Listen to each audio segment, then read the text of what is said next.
Hello, today I'm in Subaru Outback. In this video I'll show you how to use cruise control.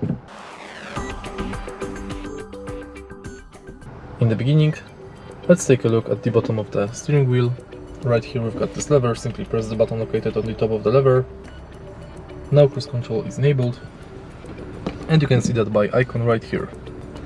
Now you have to simply accelerate to desired speed and let the acceleration pedal go.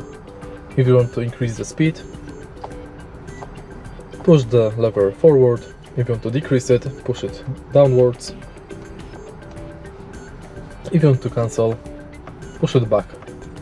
To disable cruise control, press the button located on the top. And that's it. If you find this video helpful, please hit like, comment and subscribe.